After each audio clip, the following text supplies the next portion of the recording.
All right, Ready to go? I am. Oh, hey, I'm Don Ahe, and I've been busy working on Pone and haven't got much road apples done lately, so I figured I'd just post this little video of me drawing a road apple strip. I probably won't start road apples up again until maybe late October or November, but so this is what I'm working on right now. This is Pone. Here's the first couple pages. But for now, I'm just going to do a quick road apple strip to show you how I normally do it. I'm just going to do a single panel one, and so here we go. Usually I just sketch out a 4x13 frame, and then I use, this is the paper I use. I find it's nice for my inks, so, and then I usually can fit 3 on a page, so I go 1, 2, 3, and then I just, so I save some paper that way. First, when I start a strip, I usually just make rough notes on a scrap piece of paper with a rough drawing. This is a single panel. Otherwise, normally I would I figure out my panel widths as I draw. I don't just, okay, this panel's gonna be this big, this panel's gonna be this big. Usually I just feel it out as I'm sketching it out. So this is just a single panel one because I'm being lazy. Usually if you see me do a single panel one, it's because I'm lazy and I can't think of a joke. So I'm just going to do this little simple one, summer one. So usually when I start, I use a 3H hard pencil, and I find that it worked pretty good. And so after I've marked in my border, I just start drawing. So I know my words are going to be over here, so I'm just going to rough them in because the words kind of rule the page.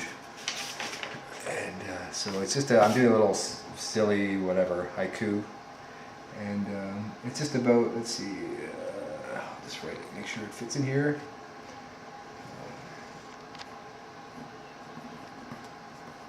I do it rough. I never I'm too clean with my pencils anyways, and even especially my rough pencils, I go a little bit neater after. I just want to make sure I have the size and the area. I'm not too worried about how neat it is.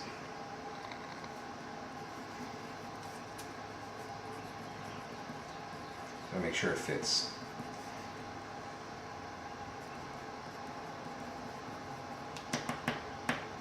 Okay, I'm just trying to remember my haiku rules. When it's like 5 and 7 syllables and then 5, right? The country. Okay, I need to move this over more. Okay, so let's start here. I'll start this one here. Okay, so this is the area I'm going to put my pencils in. And I'm doing big lettering for this. This is just a one strip. The rest is going to be silver. So I'm having the guys they're just at the lake cooling off. So I'm going to just, when I think of road apples, of where it takes place, I always think that it takes place in northern Ontario. If you live in Michigan, maybe you might know what I'm talking about, all that granite Canadian Shield rock that just kind of crops into the, like Lake Huron, Lake Michigan. I'm not sure if southern Lake Michigan's like that, but I'm pretty sure northern Lake Michigan is in Lake Superior area. So that's what I always think about when I'm drawing when they're at the lake. So when they're at the lake, I always think like big, lots of granite, just slope, weather-beaten granite sloping into the water. So that's what, and then we have that boreal mixed deciduous forest is always in the background. I always think there's a famous Canadian painter named Tom Thompson, and he's painted in the Algonquin area, and lots of his sketch work is always these tree lines, and it's all basically, it's either all water he focuses on or all sky, and they're really beautiful. So I always, when I think of a tree line, I always think of those paintings of this straight line and then the trees going across, and then the sky, something always amazing is happening, or something's happening in the water. But I probably will not be doing that today, but I will probably draw a little tree in here just for something. So I guess Doc, they're all jumping in the water, so, but I think I'll have Doc because he's a little more of a finicky kind of guy. He's going to be just getting his foot in there, testing the water. I haven't drawn these guys in a while. Hi guys, nice to see you again. So here's Doc, and I guess these bird legs, they're funny sometimes. So he's just kind of dipping his toe in there, I guess. It doesn't feel right there, so I'm just going to, his leg's too long, so I don't know, I gotta stretch that out better so it looks. There we go. So then we have to shorten up the shoreline a bit. Move this leg back a bit, so it's more hesitant. Okay, I know it's really messy, but that's okay by me. So maybe I'll fill out there. So then I have, since Shep is pretty powerful, I'm going to have him jumping out the furthest right here. Now for these guys, it's all pretty much circle, square, nose. Shep and all this are all basically the same that way. Most of my characters in this style are, oh, maybe I'd make them more stretched out, more. I wonder if I should have his mouth open. Yeah, I think I'll have his mouth open, tongue out, back, slop, maybe some slobber. There we go. I like Shep. I think everyone likes Shep. Shep is just, he's the kind of friend that you always dog, you know, that friend that's just there for you all the time. So let's see, now I think I'll have all this on top of him diving in. No, maybe I'll have him doing, maybe I'll have him in the water already. Sometimes I have this thumbed out and rough, but I'm just doing this really quickly. And I'm not sure if I might be going too big. No, I think, yeah, I think I'll have, maybe I'll have all these in the water already.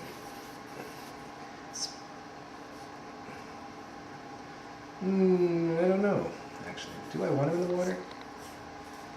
I think I don't. I think he's going to be jumping into. Alright.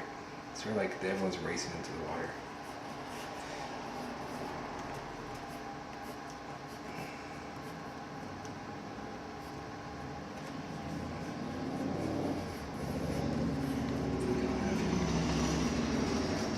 Doing a cannonball.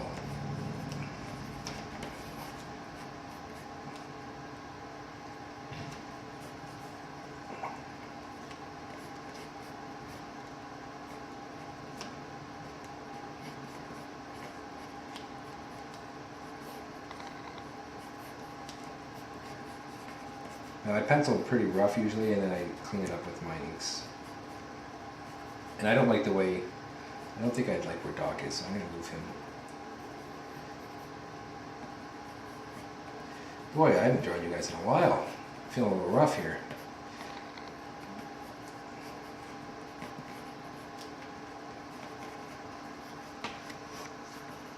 So yeah, I don't, these guys, I'm going to have them more over here, I think. Jumping off. And then I'm going to have Doc over here filling in the mess there.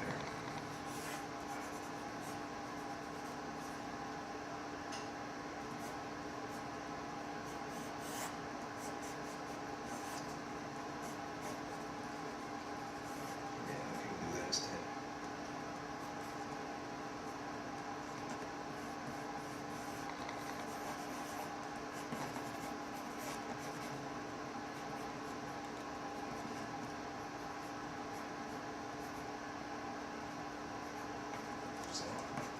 And the kids are, and the wife are out, so I have some time to do this.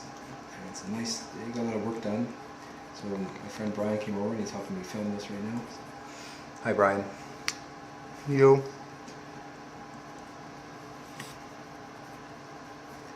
So, now, he's getting a little big on me. I seem to have lost my ability here to. So I'm trying to do this quick because I don't want this to be a really long video. So.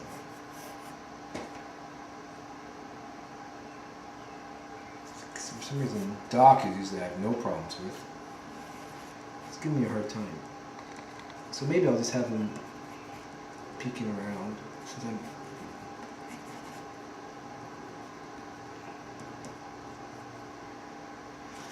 No, I really want him to. Yeah, you know what? I will do it this way.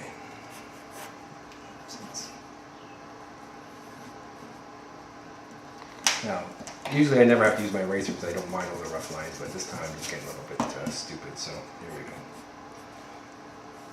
So that's normal. I don't mind. Because, you know, cartoon's fun. And, you know, if you, I've learned that sometimes, you know, I let things go and I'm not happy with them. So, and sometimes I don't think that's, you know, I've learned that if I'm really not happy with it, I just shouldn't let it go. So nothing's wrong with, you know what, this is not a science, it's just, it's cartooning, it's fun, it goes by feeling.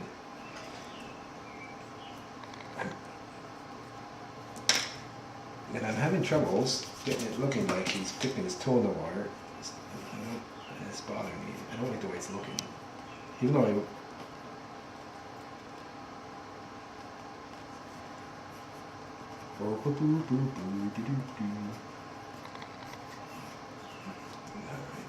why is he getting... Alright. One more time, alright? Come on, Doc. Doc is always a bit of a pain, isn't he? It's not... He never wants to cooperate with anybody. Alright. So there's his... Alright.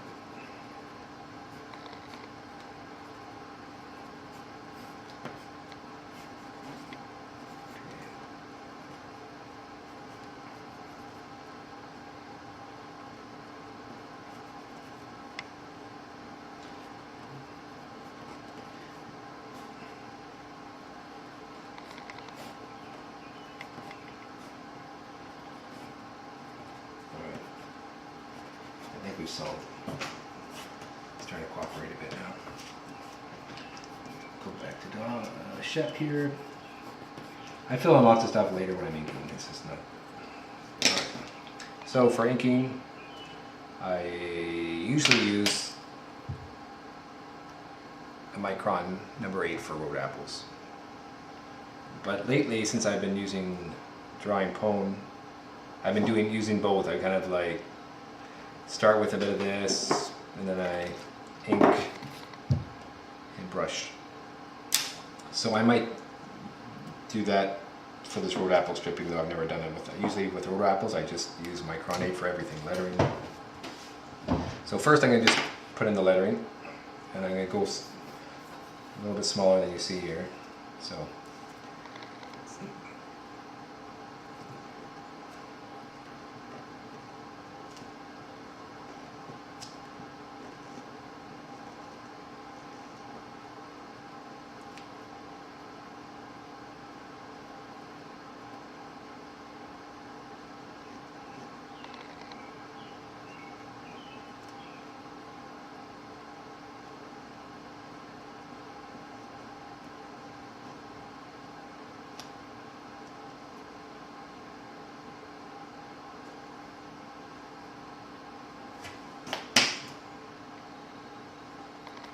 It's alright, you get a little quiet there.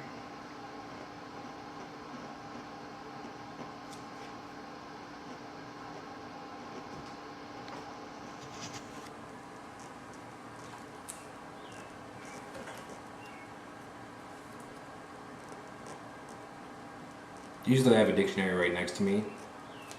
I don't really work next to the computer, so I have a nice little Oxford kicking around, Canadian Oxford.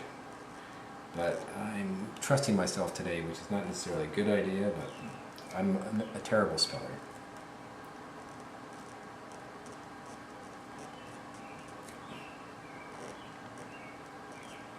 I don't know why I always do the small letter I when everything else is capitalized. I just do it automatically without even thinking about it. So I like the way it looks now too. So.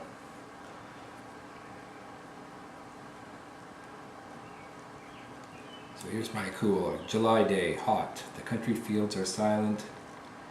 The cool lake is not. Yay.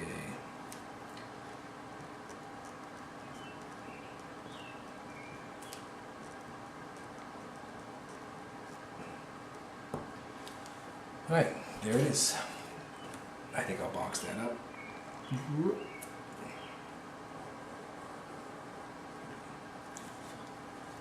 So I'm just gonna actually I like to do my borders right away, and sometimes I use this. Now that this came into my possession, someone left it at my house, or I stole it off somebody, I use it. I think I was at Brian's house one night, and I was doing a picture for something, and he had this thing there, and I took it home with me. So.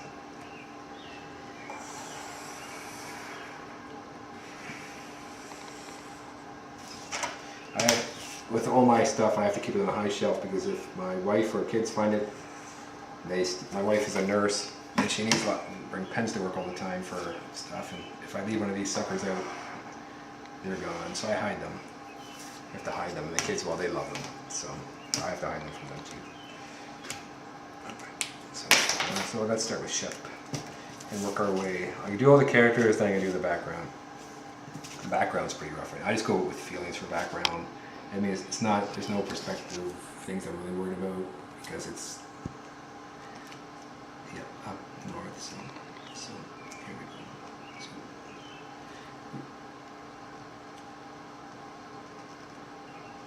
there's some drool flying off the Shep's mouth.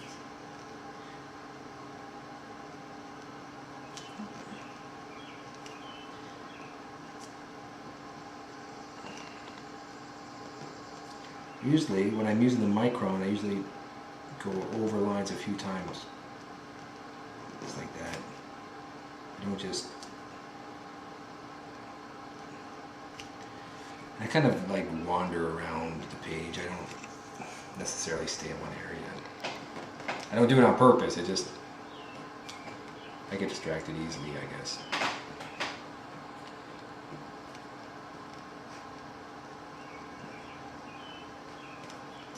I always, for some reason, automatically always put that little shadow on his far legs.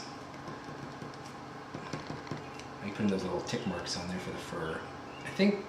I don't know where, I think maybe Jeff Smith, maybe, or that's where I got these little pink, pink, pink from, or what, I don't know, but I don't think I came up with them on my own.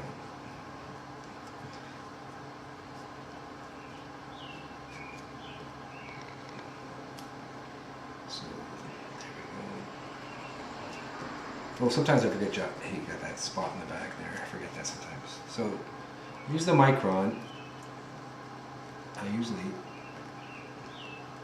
go over things a few times, but I'm just gonna, just with Shep, let's see how, shake up the ink. Let's try a little bit of brush on him, just for fun.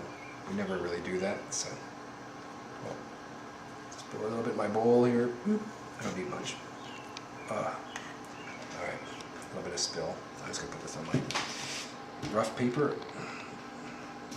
So. Alright, so I just going to twirl my brush around in here for a bit.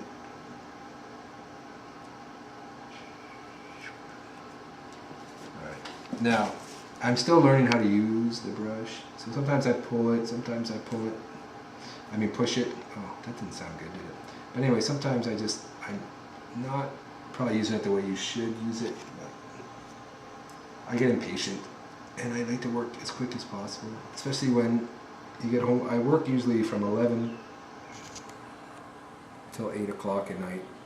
So in the mornings I'm with the young kids and it's great. We have a lot of fun.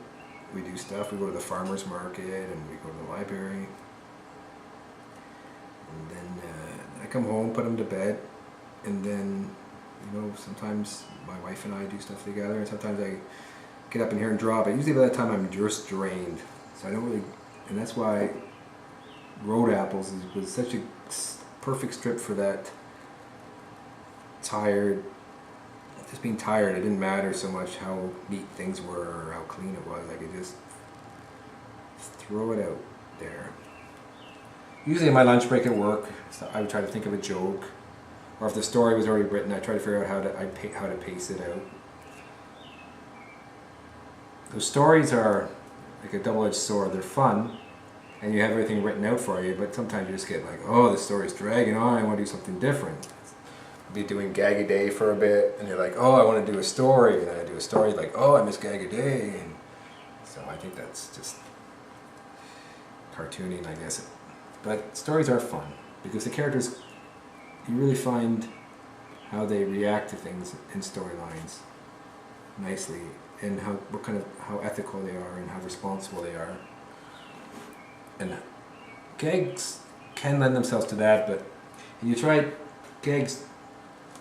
put your characters that have known responses and known personalities in situations, and then you let them react to them. but sometimes you push them a little bit differently in gags, just to get the gag. You have them respond a little differently, or.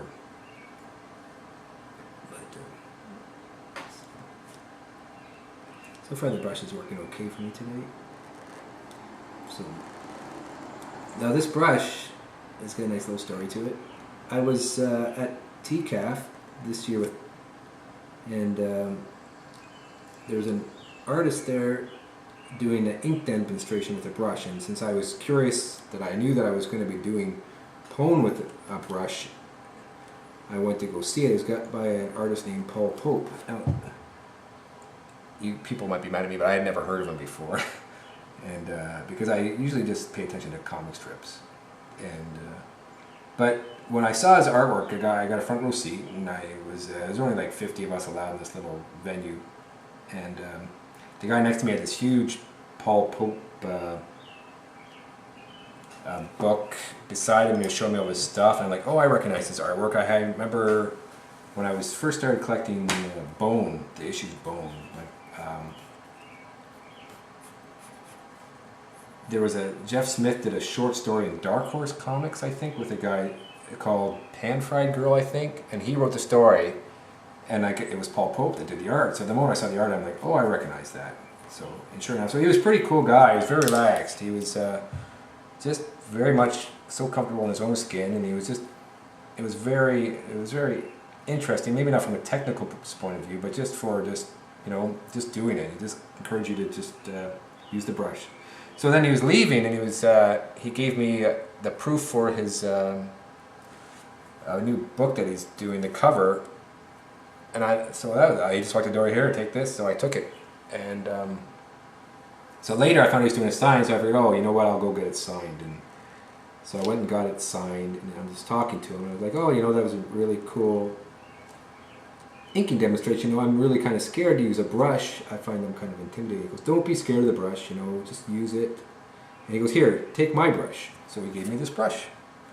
So this is my Paul Pope brush. And so it's pretty cool. I don't think I'm going to let go of it anytime soon.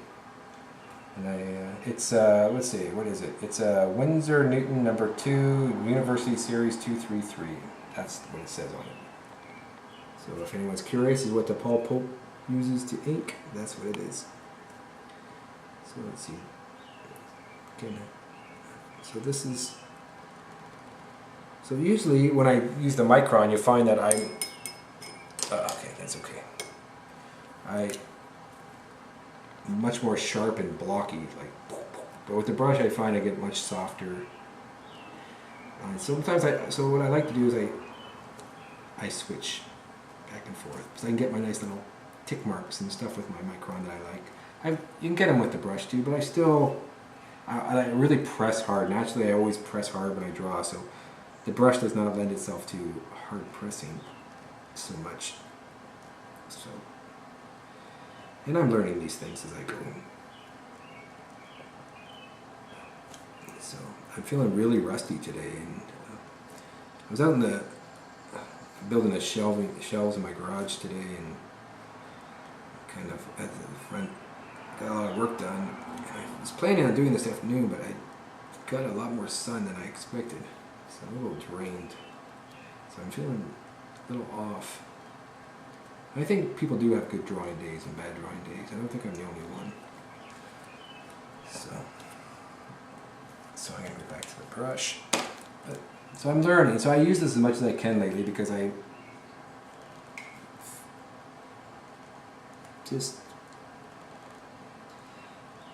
and I'm a little nervous. Now I don't want to make this video too long, so I might just cut it short before I'm done, and then we'll see.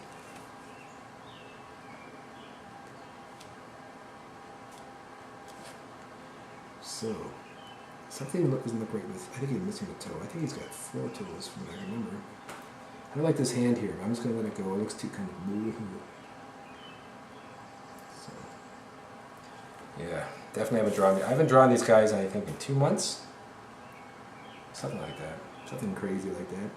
So I went from like 3 times a week to 2 times a week to once a week to now nothing. So.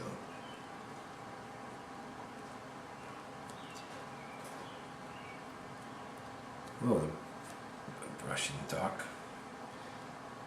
So,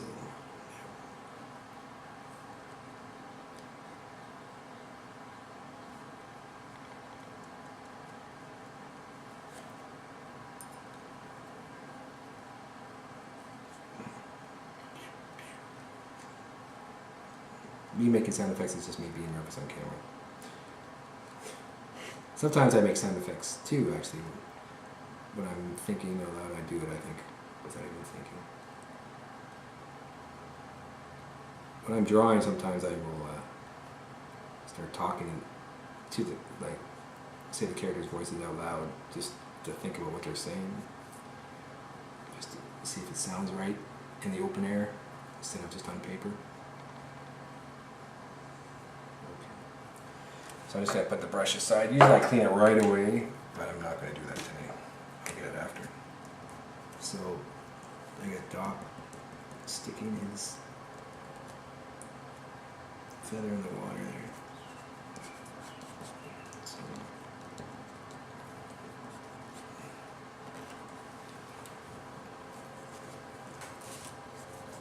I'm not a big fan of using rulers, not because it's mostly laziness. I just don't feel like grabbing. It's not because I'm like, oh, I want my strip to look a certain way or anything like that. I'm just trying to figure out where to put the horizon line. So if I cut it through here, if I put it through here, it's going to be right in his face. Do I want that or do I want it lower?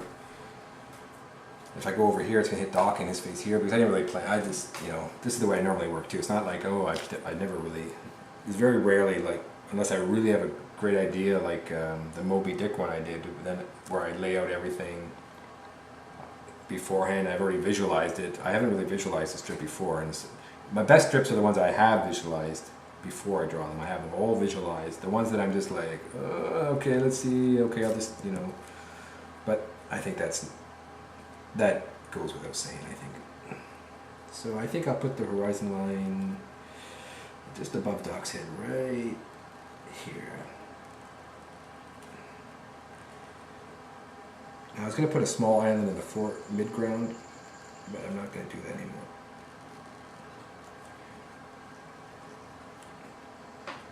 So I like that.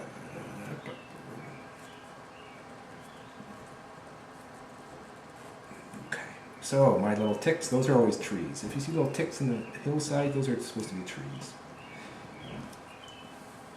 And then sometimes I like to put some, I don't know, I always think I'm putting some spruce trees here like that, and I have them like that.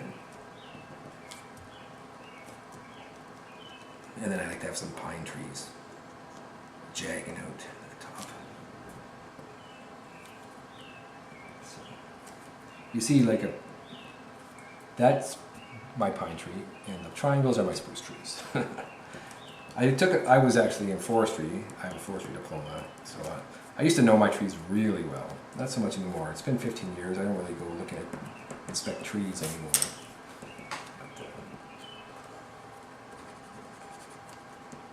I think, you know what, getting to know too much about the wilderness kind of takes away the mystery and mystique of the wilderness as well, which is why you're out there, the wonderment and the beauty. If you start, it takes away the, well, it's hard to explain what I'm trying to say, because there's enjoyment in knowing things too. So I won't try to explain that any further. So let's see. Well, I guess we'll have some water. You know what? I think the brush will be good for the water, eh? I think everybody agrees with that. So, one thing I did notice when I did get introduced to Paul's work, I picked up Batman Year 100, I think is the title.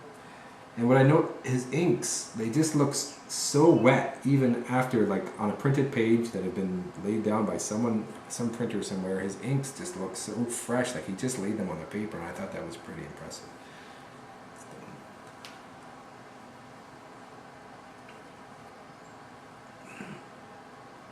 You know, I'm not giving up on the micro, and I do like what it does for me, and I do like it for the comic strip work, and I probably will go back to it. But I think it's good to, you know, learn. Maybe I'm other stuff when I have time. I mean, I should maybe spend more time learning computer side of the stuff, but really, it's hard to learn something you're really not interested in. So, but it just doesn't stick, right? Someone could tell you something a million times. I mean, I'm interested in Photoshop, and I'm learning things slowly, but really getting this stuff on the paper right now is more important to me than the other side, because I can get it. I get onto the computer and I can get it out into the printed area, and that's all I need right now. I don't.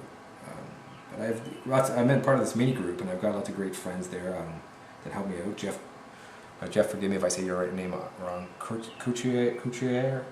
Brian, do you know how to say his name? Couturier. Couturier. Thank you. I'm sure he's not. He's just. I'm sure.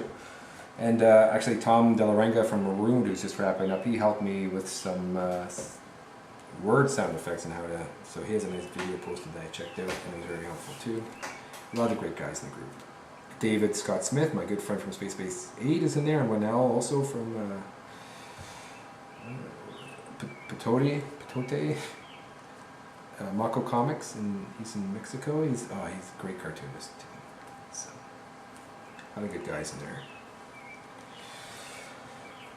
All right, so you know what? This is looking okay, I think.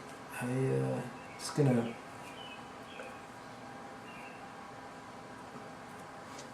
Usually at this point, I'm just, you know.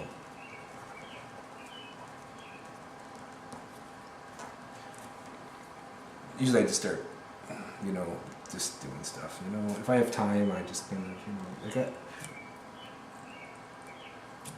Not happy. Like right now, I just feel like his chest is kind of too small. But you know what? What the heck? You know what? I haven't drawn these guys in a while, so I'm not too upset about it.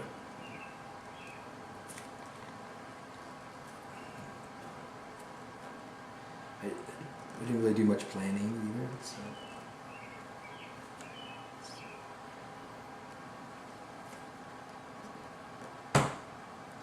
This is good. So I think, you know, I'll probably maybe add a few more lines here and there.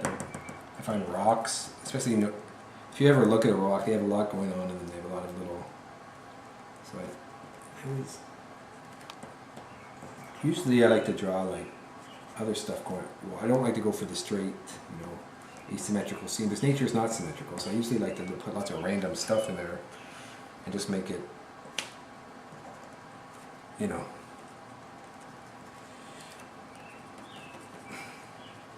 nature-ish, I guess. Is that a word? But anyways, I'm getting a little carried away now. Sometimes you can go too much, you know. But, you know, we can always do stuff like throw a frog in the water, just for fun, just peering out.